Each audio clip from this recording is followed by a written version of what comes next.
Então vamos às perguntas, né, pessoal? Ou comentários, né? João, Opa, diga, meu irmão Cláudio. não, essa segunda que ele descreve lembra um pouco a história da bicorporeidade, né? Só que na bicorporeidade, quando ele chega no outro local, ele consegue ser visto pelos outros, que ele meio que materializa, não é isso? Exatamente, é diferente por esse motivo aí.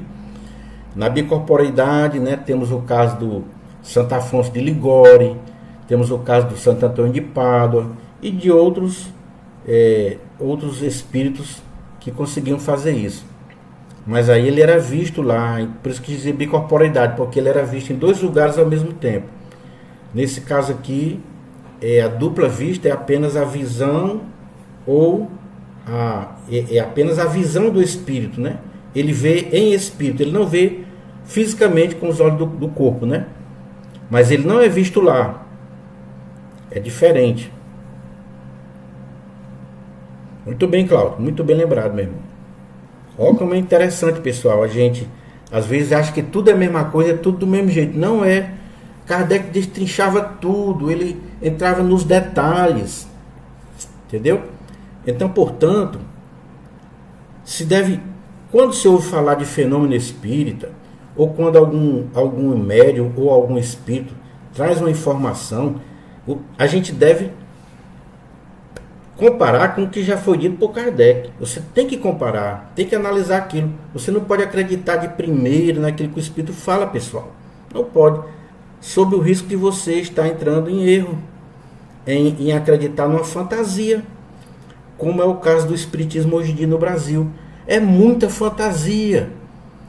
O camarada morre, vai para uma colônia espiritual, onde lá existe uma cidade, onde você anda nos carros que voam, né? Onde você se alimenta, onde você faz necessidades físicas num determinado local apropriado, onde você lá, para pedir, para sair de lá, você precisa ter permissão para sair de lá.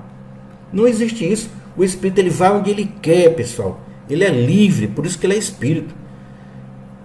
Por diversos momentos, Kardec, os espíritos falam a Kardec. O Kardec diz assim, o camarada recebeu a comunicação do espírito e disse assim: por que você entra no meu quarto? O espírito disse: eu entro no seu quarto a hora que eu quero. Ele disse: por que você faz isso? Aí o espírito respondeu: você acha que eu preciso pedir permissão? Por isso que eu sou espírito. Ele disse pro cara. Aí o cara até pediu: rapaz, eu não queria que você viesse com essas brincadeiras, não. Pediu para que ele falasse mais sério e tal. Mas ele levou na troça no diálogo dele com o médium. Ele disse: não, eu não preciso pedir permissão, não. Afinal de contas, eu sou espírito, eu posso ir aonde eu quero, no momento que eu quiser. Claro que Mas eu acho que esse negócio aí dos espíritos, dessas cores de André Luiz, né? Isso aí foi invenção muito da febre, sabia? sim, Porque tanto é que você vê que eu acho que até hoje os livros do André Luiz estão entre os mais vendidos, né? muito Aí lucro, meu irmão. é muito louco. Aí Visaram. você vê uma comparação, até a codificação não precisa nem ninguém ter dinheiro para comprar, porque tem aí um bocado para você receber de graça. Né? Isso. Então, quer dizer, e quando é vendido qualquer livro da codificação, é um preço muito módico para Módico. todo mundo ter acesso, né? Então, agora os do André Luiz estão mais caros, porque aí muito lucro, porque o que é fantasioso atrai mais do que outras coisas, né? Porque o povo acha a verdade muito simples, né? Que é o Isso. fantasioso, né? Isso. Aí, a culpa não foi do dinheiro que mandou. Muito bem, Beto. É isso mesmo, meu irmão. A FEB, né, Federação Espírita Brasileira, não se preocupou em questionar nada do que vinha através da mediunidade do Chico, porque ele era considerado um homem santo. Kardec jamais considerou nenhum dos médios com os quais ele trabalhava, por mais que tivesse uma mediunidade fantástica, que nem o próprio senhor Adrien, que nós falamos na última live, ele chamou de santo, né? Não podia chamar que Kardec era um cientista. Aqui a Federação Espírita Brasileira entrou pelo lado A fantasia foi cedo com aquele Rustem, né? O Rustem fez 4 evangelhos, modificando tudo que Kardec disse. Aliás, Rustem era o inimigo número 1 de Kardec, né? Ele mesmo se declarava assim. Era um médium, um espírito e um médium somente. Um espírito e um médium teve o poder de modificar o pensamento dos espíritas brasileiros, né? E botou a obra de Kardec toda no escanteio. Demorou tempo para poder a Federação Espírita Brasileira entender que aquela obra era uma obra, era uma fascinação, era uma obra que trazia, como é que ele diz, comunicações apócrifas, eram obras apócrifas, né? Porque não eram verdadeiras. Mas demorou para a Federação aceitar isso, né? Aí depois veio o Emmanuel, e o Emmanuel fantasiou tudo também. Existe muita fantasia da parte do Emmanuel. Emmanuel trouxe umas obras bacanas contando sobre o cristianismo primitivo. Mas quando ele vai falar de teorias, de coisas, ele mistura alhos com bugalhos, muitas coisas. Mas foi acreditado como sendo verdadeiro, tudo aquilo que ele falava, não se contestava. Era preciso chamá-lo a atenção para ele explicar certas coisas que eram ditas ali. O André Luiz se arvorou como um repórter do mundo espiritual. Como é que pode ser um cara de uma pouca evolução que nem ele, né? Camarada que tinha todos os vícios aqui, beber, fumar, ser considerado como a voz da verdade, né? Ser considerado como a voz da verdade só porque morreu? Então, quando o cara morre, ele há um milagre para ele saber tudo lá da vida espiritual? Não. Ele foi contar as experiências dele, o que ele passou, o sofrimento dele. Aí todo mundo vai para o umbral, existe um umbral, existe não sei o quê. Pelo amor de Deus, pessoal. Nós estamos estudando esse ano aqui, o ano todinho, sobre essas questões de locais de sofrimento circunscritos, onde Kardec tem muito que isso não existe. Os locais de sofrimento circunscritos são nos mundos de matéria, que nem a Terra, a nossa Terra, né? E outros parecidos, né? É aí que a gente expia os nossos erros. Não é na vida espiritual, em determinados lugares, como se fossem infernos, né? Não é assim. E que essa questão de céu e inferno está na nossa consciência. Inclusive, no plano espiritual, ninguém nem espia. A gente espia na matéria. Isso. A gente no plano espiritual, o que pode acontecer é da gente levar para a mente as enfermidades que a gente pensa que tem. Isso. A consciência, né, pesada. A consciência, que aí vai o sofrimento moral, mas ele depende de mim. Eu sofrer daquele jeito ou não. Aí fantasiou-se o negócio de perispírito. Os espíritos disseram a Kardec que nós temos um corpo físico, o espírito e o perispírito. O corpo morre, o espírito se desprende do corpo e leva consigo o perispírito. Aí o André Luiz inventou vários outros perispíritos, vários outros corpos, mas não explicou a razão da existência desses outros corpos. Entendeu, pessoal? Então, são erros crassos, são informações antidoutrinárias. Então, são informações que não se sustentam, a não ser com a opinião, aquela opinião que ele está dando ali, né? Eu nunca tinha parado para pensar nisso aí, desse negócio de estar dormindo no plano espiritual, que parece, sabe o quê? Tinha uma boneca russa, quando eu era criança, você vinha que você abria a cabeça da boneca, aí tinha outra boneca igual dentro, aí abria aquela primeira, tinha mais outra dentro, mais outra, até ficar bem pequenininha. Não é? Parece que se a pessoa já desencarnou, tá no plano espiritual, vai dormir, e o que é que vai sair dali do perispírito? Diz que ficava o corpo lá no plano espiritual, ficava o corpo na colônia espiritual, e o espírito ia com outro perispírito lá, não sei para onde. Meu irmão, é muita fantasia. Aí fizeram vários filmes e as pessoas são piamente crentes que isso é verdade. E se você for dizer que não é, você é considerado, se você chegar na casa espírita e disser que isso aí é uma fantasia, você é considerado obsidiado. Rapaz, fulano de tal tá obsidiado, o Beto tá obsidiado, tá falando essa besteira aí. Vamos tirar ele desse centro aqui. O cara é expulso de lá. Aí eu digo, não me tire, não, quem ensinou isso foi o João. Pessoal, olha, eu já falei várias vezes aqui,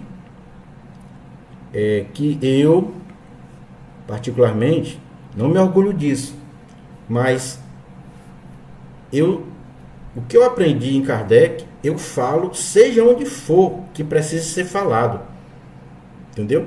Eu não vou passar a mão na cabeça de ninguém para agradar, não.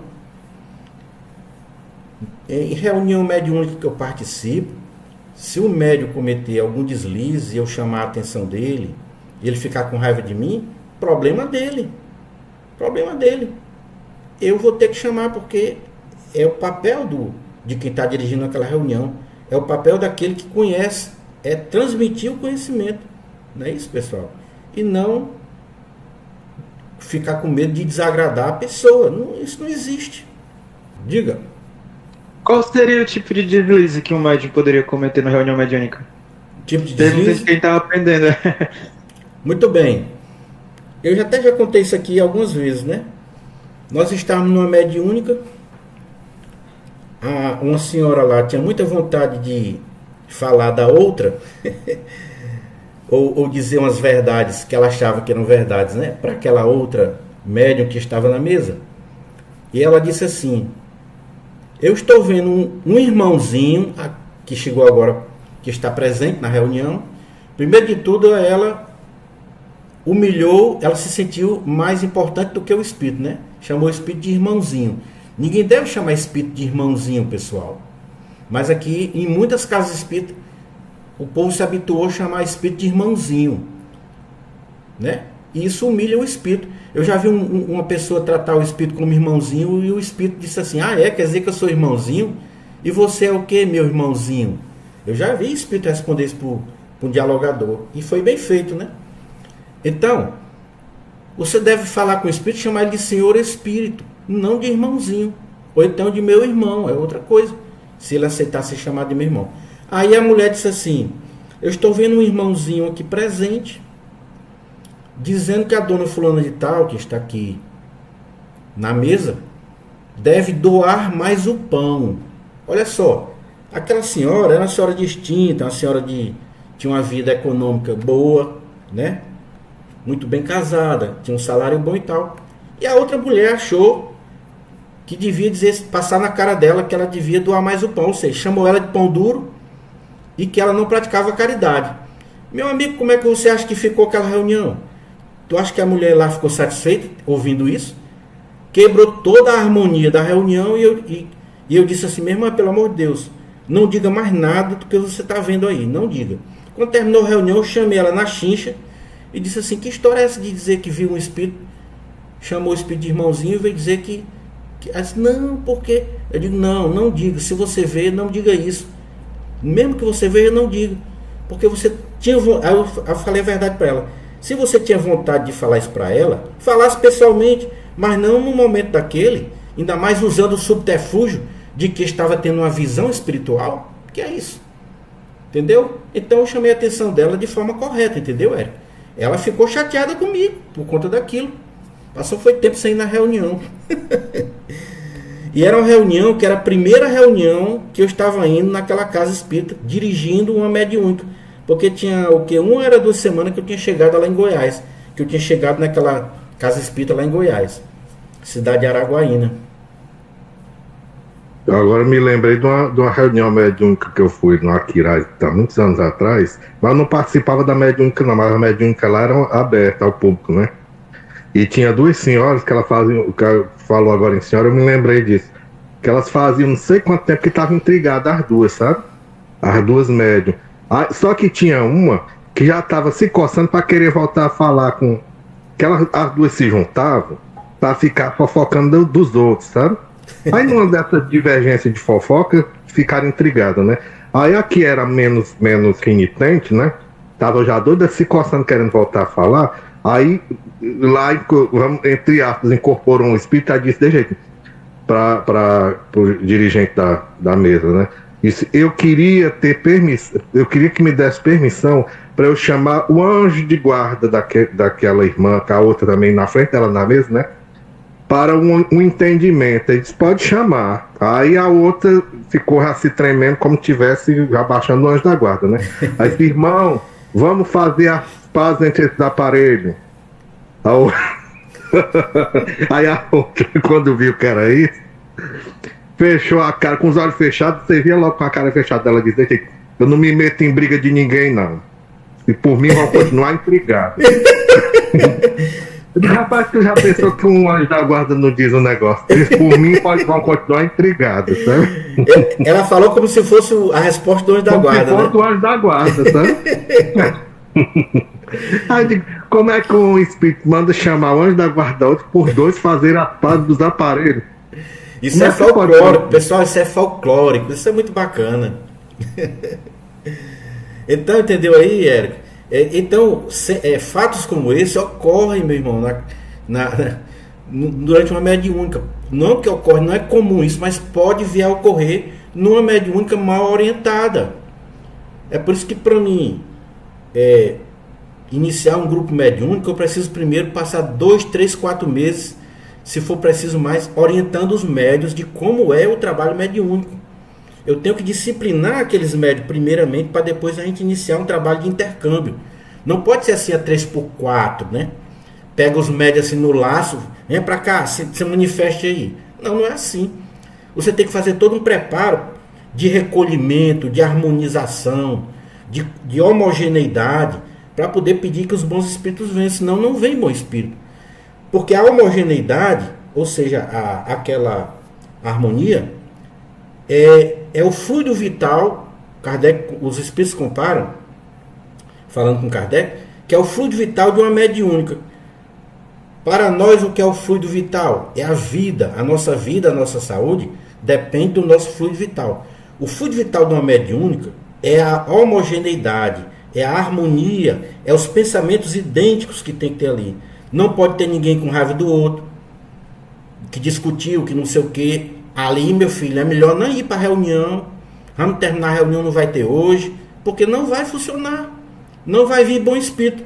Só vai vir espírito para bagunçar.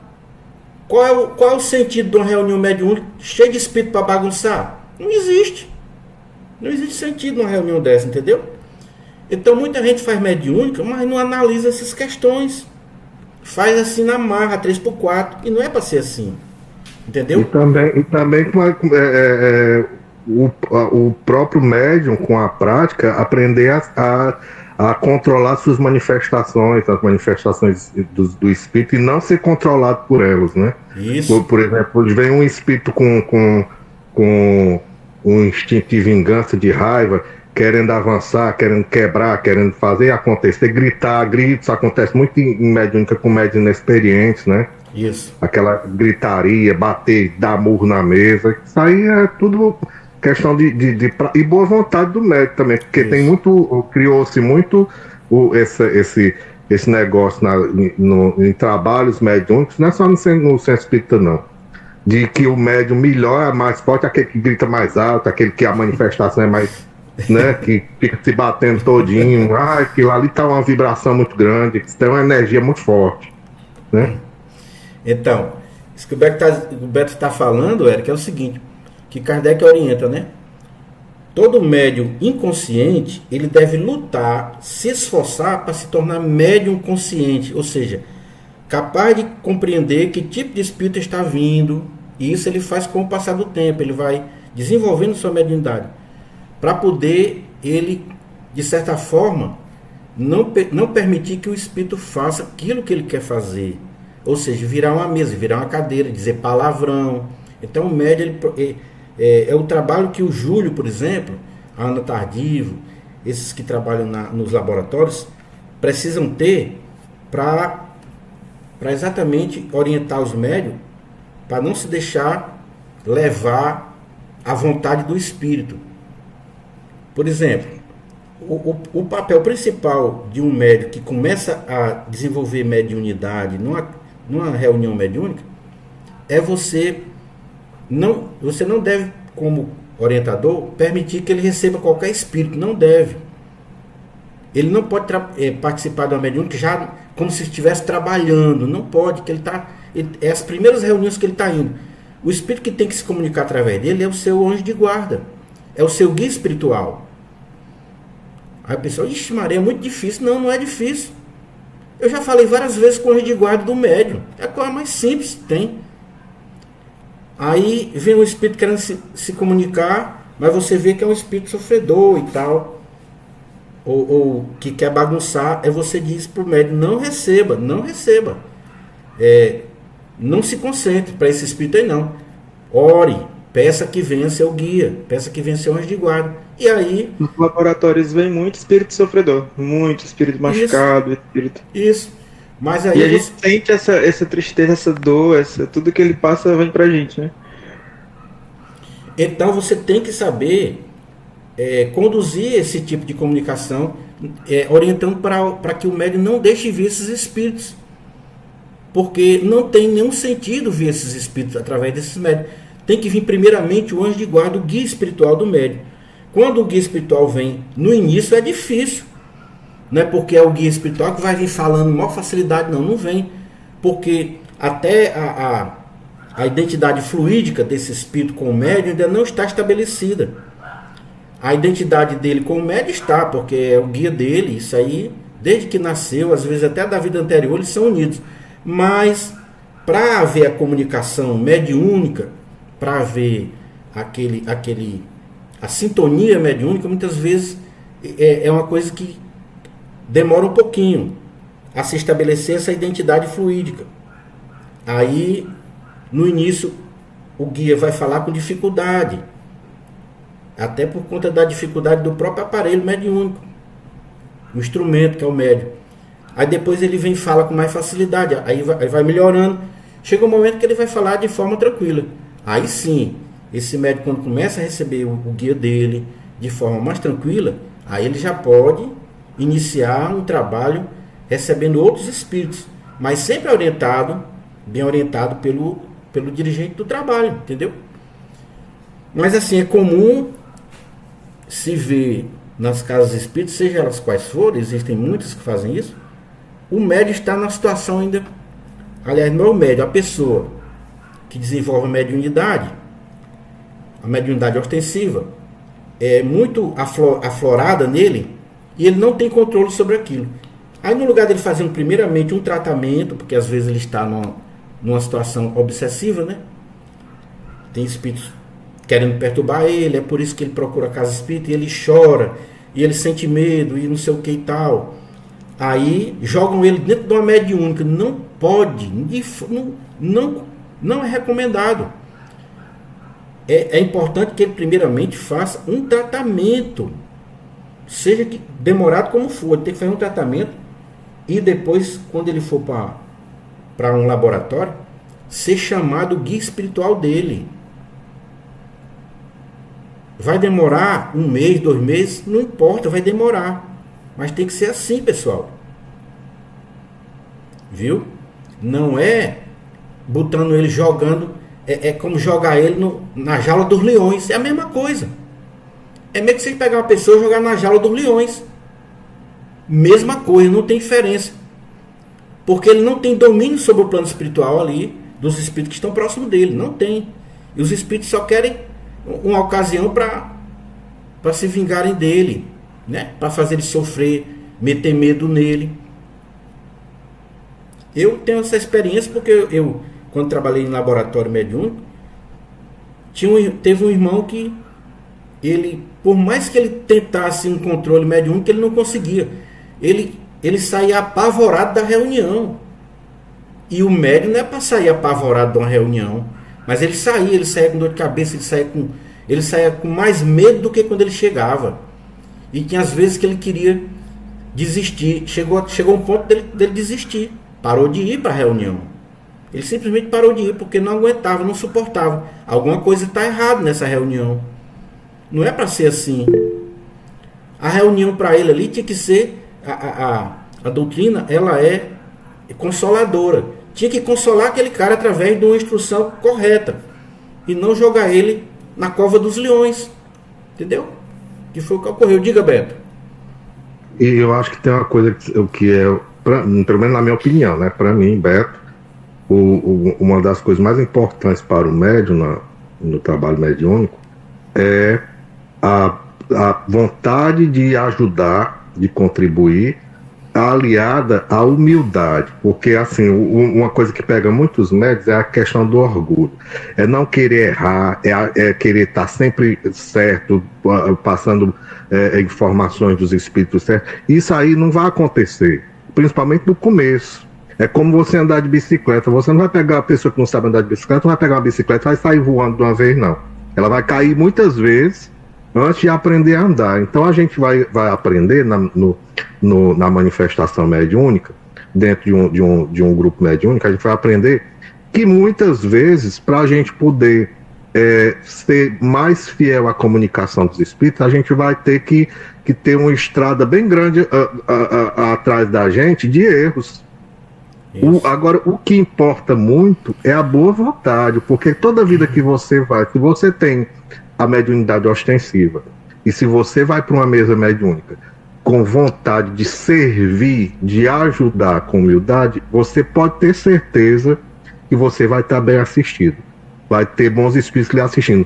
Você chega uns 10, 15 minutos antes na sala da mediúnica, pode ficar lá sozinho um pouquinho fazendo oração, pede ao seu anjo da guarda para lhe ajudar, pede à espiritualidade amiga que abençoe o seu trabalho dos seus irmãos na mediúnica, você está ali para servir, você vai ser bem assistido. Agora, e não ter vergonha de passar uma mensagem errada, porque isso faz parte. Você vai aprender com os erros. Com o passar do tempo é que você vai aprendendo a discernir as suas percepções mediúnicas, para você, às vezes, na maioria das vezes, saber o que é informação certa, o que é uma energia de um espírito ruim que chegou com sugestões para você, que está querendo enganar. Você às vezes vai saber reconhecer, mas ainda assim, você com 30, 40, 50 anos de trabalho mediúnico, você ainda assim vai poder errar. Porque não existe médium perfeito. Isso. Aí as pessoas se cobram muito, e eu acredito muito, pelo que eu já vi assim, de médiuns em trabalhos mediúnicos, os médiuns que têm maior problema, que ficam chateados quando erram informações, esse tipo de coisa, geralmente são os mais vaidosos. São os mais vaidosos, porque querem estar sempre certos. E ninguém está sempre certo, né? Agora, só o fato de você estar ali trabalhando com humildade, com o propósito de servir, de ajudar, eu acho que já é 80%, 90%. Outra coisa, bacana isso que o Beto falou. Outra coisa que Kardec bate muito, médium experiente não é aquele que tem a aptidão de receber espírito, não. Então isso confunde muita gente, muitos médiuns. Eles acham que a aptidão que eles possuem lhes dá a experiência de anos e anos de... Não é isso. Médium experiente, segundo Kardec, é aquele que tem conhecimento da teoria espírita. É aquele que estuda. Não é que estudou, não. É que estuda. Atualmente, toda hora está estudando. Então esse cara é um médium experiente. A palavra experiente, Kardec associa ao conhecimento, à instrução que é dada na codificação.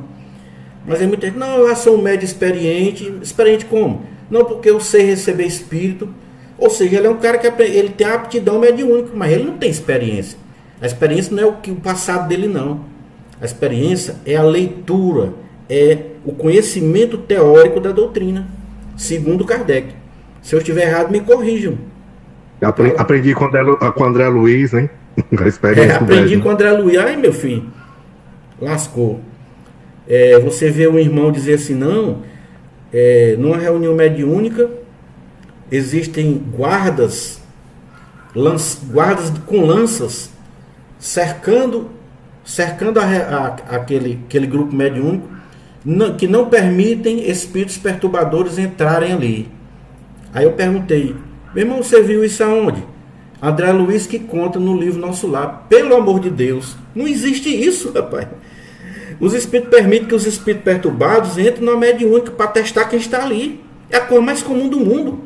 É aquela bagunça numa mediúnica mal controlada.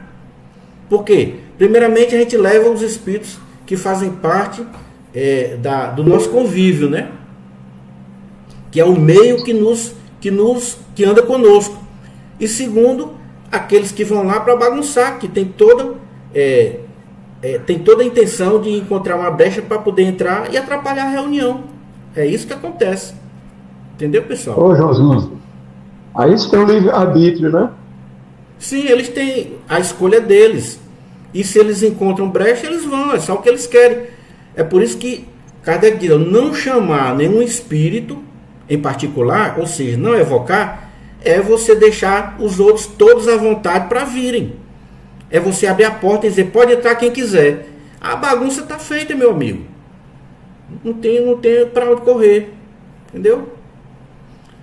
Diz, Gilderlan. Nesse caso, esses espíritos que gostam de uma bagunçazinha, eles vão em todo canto, né? Por exemplo, eles vão na igreja, eles vão em todo canto, né? Ele vai depender de quem vai, se ele vai voltar ou não com a pessoa, vai depender da abertura da pessoa que está lá, né? Eu acredito isso. Eles se afinam, eles se afinizam conosco, são espíritos que simpatizam conosco. Eles vão para onde a gente vai, né? São espíritos que estão no meio da rua, aquela multidão que está em todo canto. Onde tem um grupo reunido, tem um grupo invisível que nós não estamos vendo ali, mas ele está ali presente, também reunido, dando ideias no ouvido de um, outros mais sérios, outros contando piada, lembrando uma piada que eu sei para poder eu contar ali, né? Alguns interessados na chacota, outros na seriedade. Então isso aí é comum em qualquer assembleia, pessoal. Entendeu? É aí onde cabe a gente ter a vigilância 24 horas, né? Porque eles não vão estar só lá no centro espírita, eles não vão estar, não, 24 horas de vigilância, né? E a gente às vezes fica achando que a coisa é da gente, né? Isso. Todo canto, em todo canto. Por isso que a orar e vigiar é uma maneira que Jesus nos ensinou a nos proteger, né? Orar e vigiar. Dona Maria Socorro, quer falar? Boa noite, João. É a Natália. Oi, Natália. Diga, minha irmã. É que eu estou aqui no da minha mãe. Eu queria só contribuir com um comentário, que ontem eu vi um vídeo no Instagram e eu só lembrei de você e dos estudos, né? Que eu vi o nome dele é até Tiago Brito, ele já até fez algumas palestras online com o Newton, na época que tinha aquelas pelo YouTube, né?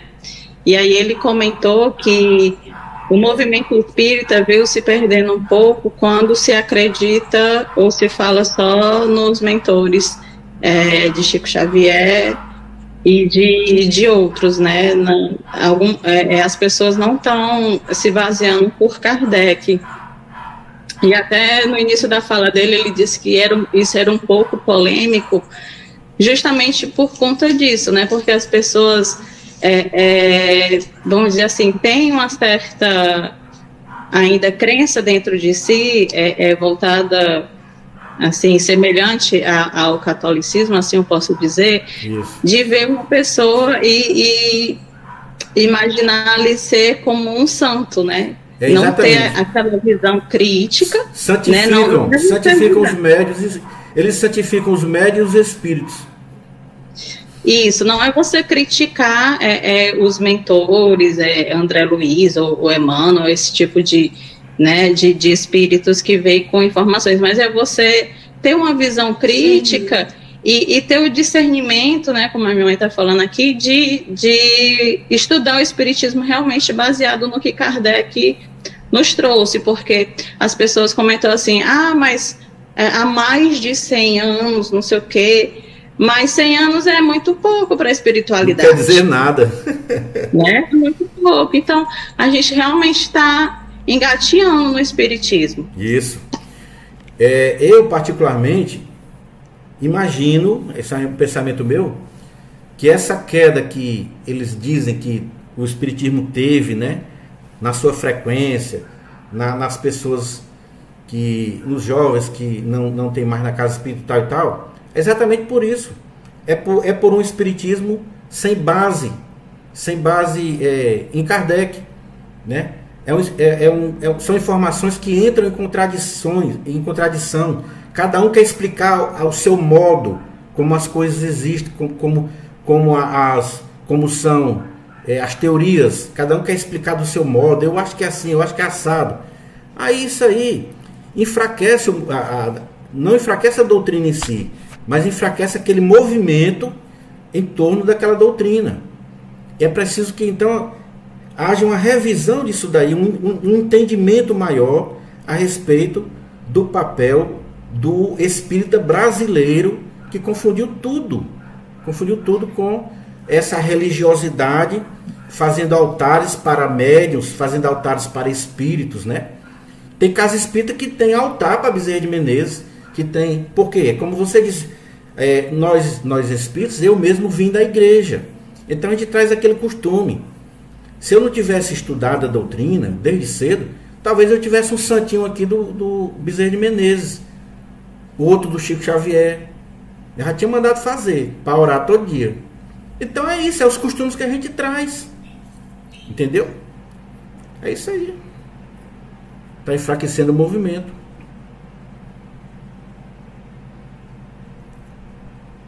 O espiritismo deixou de ser científico para ser igrejeiro, para ser místico. Foi isso que aconteceu.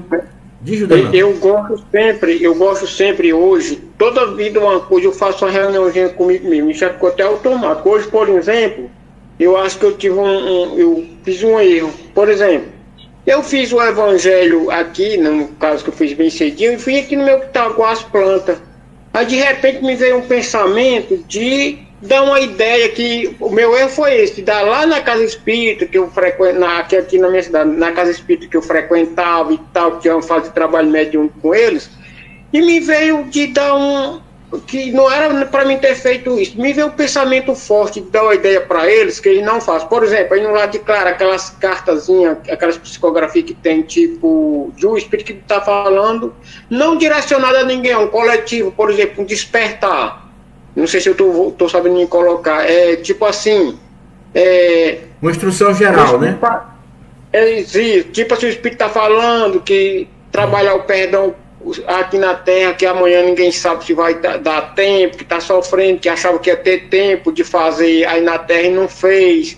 Por exemplo, um Espírito que está falando sobre o desapego, não está direcionado a ninguém. E nem está aos trabalhos mediúnicos, do trabalho da casa, nem entendeu? Eu fui dizer isso para uma pessoa que a gente já tinha um trabalho lá na casa espírita e tal. Aí ela disse, não, isso é só que eu não ia dizer, mas ficou aquele pensamento forte. Eu não sei se foi coisa minha ou não, né? Fui dessa ideia. Não. Nós trabalhamos essas informações, é para nós lá da casa. Eu digo, minha irmã, pois desculpa, eu pensei que você estava trabalhando. Eu não sabia que vocês estavam trabalhando só para vocês, não. Que eu acho que quando a gente se coloca à disposição da espiritualidade, a gente está à disposição de ajudar tanto os nossos irmãos de lá, como os que estão aqui.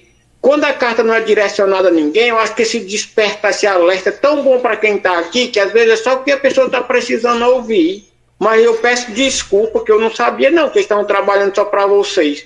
Porque quando a gente está na mediúnica, seja uma obsessão, seja o que for, a gente já está ouvindo. Nós somos o primeiro a ouvir. Então, quando não é uma carta direcionada aos trabalhos da casa, a um coletivo, vocês deveriam fazer, mas eu não sabia disso. Ela disse, você já está com suas raivas. Eu digo, vale, então a raiva está pela sua conta, só... Aí eu fiquei o tempo todo me matando, até agora, tá, meu Deus, era para me ter dito ou não era para me ter dito? Entendeu? Aí isso eu digo, meu Deus, por que eu fui falar um negócio desse? Aí eu fico, algumas coisas eu fico depois eu fico arrependido de ter falado. Gildelan, mas é assim mesmo, você, aos poucos você vai aprender, você mesmo vai me falar isso depois, você vai falar isso para mim depois, que às vezes é melhor a gente não peitar certas pessoas, é melhor você não peitar, mesmo elas estando erradas naquilo que elas dizem. Aos pouquinhos a gente vai, aqui e acolá, vai chegar a oportunidade em um determinado momento que a gente vai poder esclarecer isso para ela. Geralmente quando a pessoa diz uma coisa e a gente tenta peitar ela naquele momento ali, só vai dar confusão, porque a pessoa parece que o orgulho, a vaidade da pessoa, o melindre, não permite que ela se veja como uma pessoa que cometeu um erro. Ela não se sente errada naquilo que ela fala. Então é num outro momento que você diz, olha, aquele pensamento que as pessoas falam assim, você nem diz que é ela. Aí ela, é mesmo, é verdade. Aí ela vai se colocar naquela situação que ela vai lembrar que foi ela que disse aquilo, entendeu? Esse negócio de peitar, olha, principalmente em diálogos, em grupos espíritas, olha, é o maior perigo do mundo. A pessoa diz uma coisa, aí você vai tentar explicar àquela pessoa que aquilo não está certo, meu Deus, vai virar uma guerra naquele grupo. Porque a espiritualidade inferior é só isso que eles querem. É bagunçar aquele grupo de estudo. Por isso que o meu grupo de estudo, eu procuro, não se fala outro assunto a não ser estudo. Ó, pessoal, vamos deixar vídeos de autoajuda, de bom dia, não sei o que. Não vamos misturar alhos com bugalhos. Vamos ficar só estudando o nosso feijão com arroz. Para não ter esse tipo de briga, esse tipo de confusão. Entendeu, Gidelano?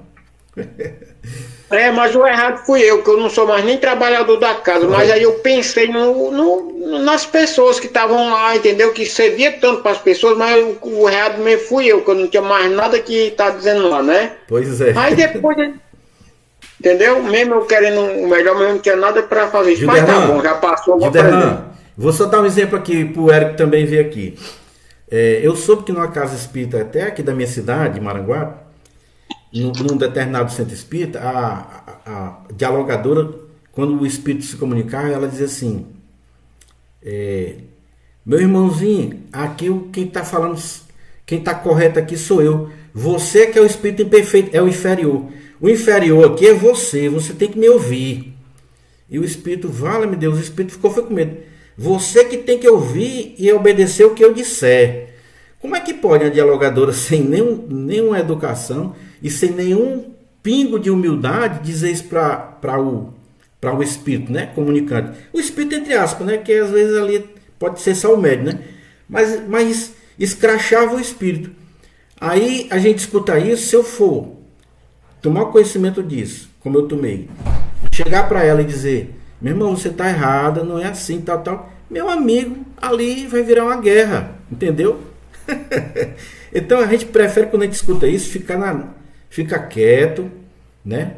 A gente dá opinião para quem pergunta, mas a gente fica, porque eu não tenho nada a ver com aquele centro ali, eu não tenho nada a ver com aquela reunião, então eu escuto e fico na minha, né? E o máximo que a gente pode é orar pela pessoa, né? Se for querer corrigir, meu amigo, é difícil, meu irmão. Médio orgulhoso, Gilderlan. Nós somos seres orgulhosos. Não existe médio que não tenha orgulho. Não existe nem vaidade. Não existe, Gilderlan. Todos nós. Entendeu? Então, pessoal, vamos pedir a dona Sulamita, né? Ela tá doida para fazer a prece. Né, Sulamita? Ela tá aqui, sim. Tá com o áudio desligado, dona Sulamita. Tem que ligar o áudio, dona Sulamita. Opa! De 81 anos levou uma queda. Tá Quem? no hospital muito mal. Quem? Minha irmã. Ai, foi. As duas, Nesse momento? Faz questão de 1 hora. Foi. Pronto, vamos aproveitar, né, dona Sulamita, para a hora vibrar por elas, né? Vamos pedir a Deus, né? Que tire no nosso grupo os médios, o orgulho, a vaidade. Que bote no nosso coração, no altar de Deus, as virtudes, que são muitas, a delicadeza de compreender e se calar, né? Porque sei que é difícil, é muito difícil. Sei porque eu passei por tudo que vocês estão passando. Está entendendo? É muito difícil. Muito, muito, muito, muito, muito, muito difícil. Mas o mundo maior são os anjos celestiais, os nossos irmãos. Eles nos ajudam muito a compreender e a entender. Nós que buscamos conhecer a doutrina, nós que acreditamos nessa doutrina bendita, que é a doutrina dos Espíritos, que nos fortalece, que nos dá pensamentos maravilhosos. Vamos, Senhor, meus irmãos de fé, vamos compreender o nosso próximo, vamos entender o significado de uma seara espírita, vamos ler os livros que nos enriquecem. Então, hoje pela manhã, na minha prece, eu orei por todos nós. Por todos nós. Então, vamos agradecer. Vamos começar nossa prece agradecendo. Senhor de misericórdia, Senhor de amor, que nos fizeste espíritos imortais, nos ajuda a nos melhorar, nos dá essa encarnação, momentos bons, que não faça nós, quando chegar no mundo espiritual, se envergonhar de nós próprios, pelas nossas atitudes. Nos perdoa por vidas mal vividas, que possamos entender o significado da vida, porque essa evolução tão grande de religiões,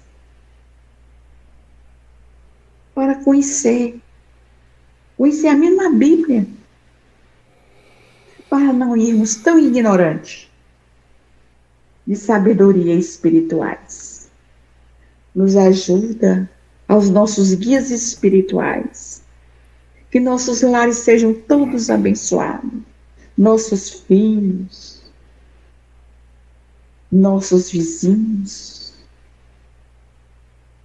esposas, irmãos, tão difícil de conviver dentro de casa, mas abençoa nossos lares, derrama sobre ele as energias crístimas de Jesus, o nosso irmão maior, governador do mundo, nos abençoa e agradecemos mais uma vez pela disposição que o Joãozinho tem de nos ensinar o que ele tanto aprecia e ama, a doutrina espírita. E que assim seja. Assim seja. Graças a Deus. Que assim seja. Glória a Deus. Até pessoal. Boa noite. Boa noite.